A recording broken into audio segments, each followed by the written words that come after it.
So this is section 2.2, and this is kind of actually an intro to 2.2 through I think it's about 2.5.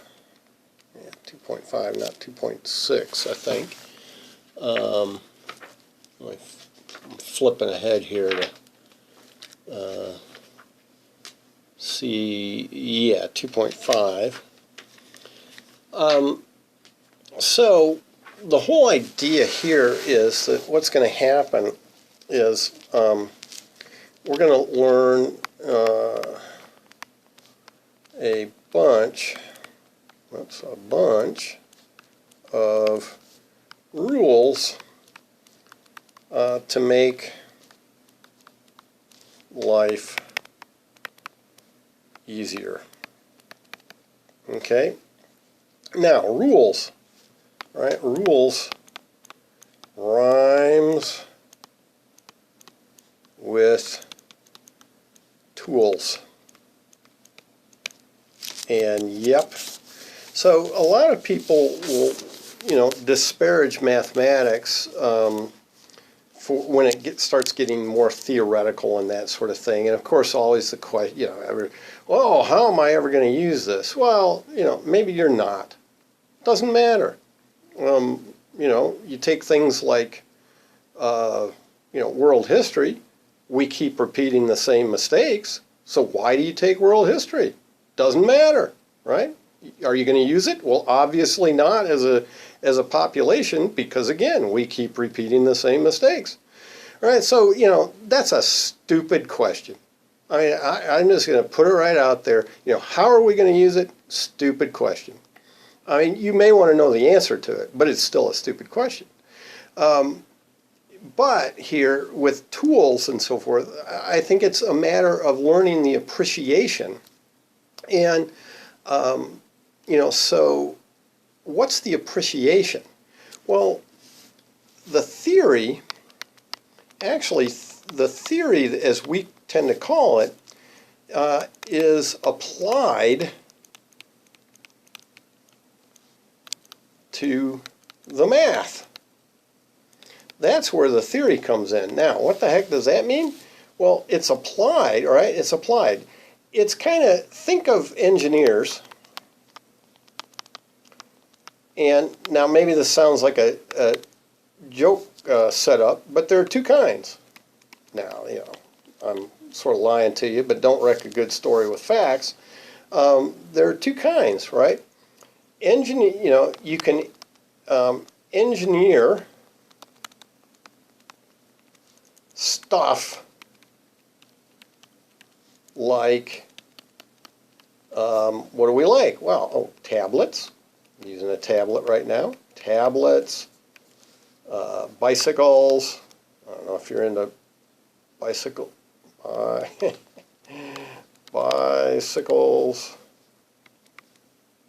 Is that how you spell bicycle? Looks funny to me. Bicycles,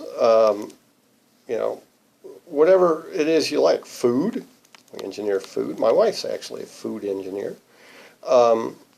We engineer various things. That's one kind. And then there's the engineer.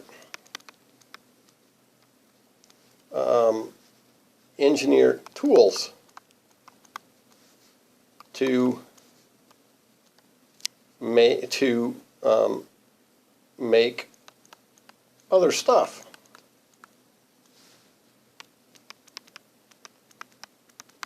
Okay, do you want to be, if you're going to be an engineer, but do you want to be an engineer who builds bridges, houses, roads, those kinds of things that we see, bicycles, tablets, food, is that the kind of engineer you want to be? Or do you want to be the engineer who makes the tools to allow us to build automobiles or something like that? That somebody had to build the automatic welder to make the automobile. And so those are the, are you a tool builder, that you make tools that will then make things, but you don't actually make the things that we use. I mean, as an everyday thing, right? Because I can ask, well, you could teach me how to build a rapid canning machine, whatever exactly that would mean. Am I going to actually use that? Heck no. How many rapid canning machines do I have, need to be built, right? No, I'm not going to use that, but I certainly eat plenty of canned and jarred foods, right? So I end up using the end result of that tool. Well, here in math, in this chapter, we are building tools. Okay, we're building tools. So you see, all math is applied. It's just if you're the tool maker, in essence, you're building tools for other mathematicians, or as an engineer, you're building tools for other engineers to employ and use. So, at this point in chapter 2, we're building tools that make the process of taking derivatives or finding derivatives or computing derivatives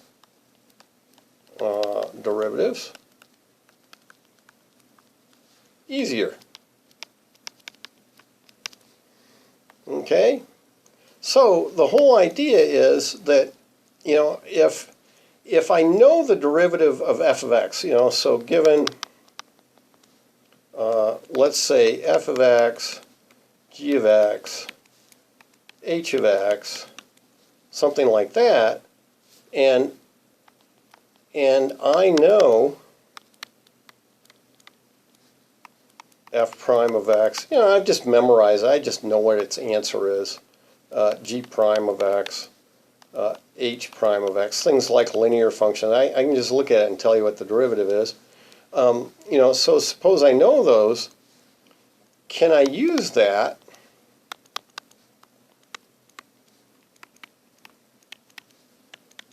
to find, something like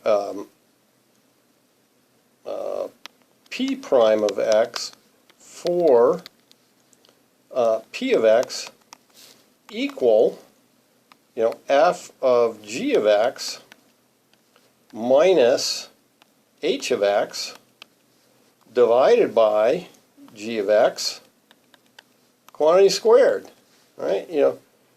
So each of those individual functions, I know its derivative. That's a piece of cake. I can memorize that pretty fast, something like that. But what if I then see that they're all put together in this way? What do I do, right? Well, that's what chapter 2 is allowing us to do, is we are going to produce the tools that make this task admittedly kind of drudgery still, but possible.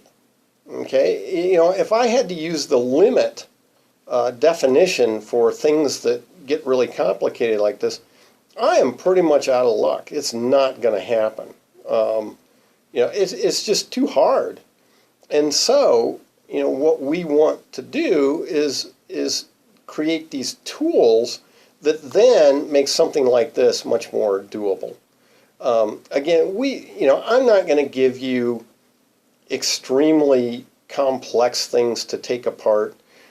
It's a nice thing. It's really, it's an algebra skill to do that, but we need to know the basic tools and what they do and get some practice with it. Okay?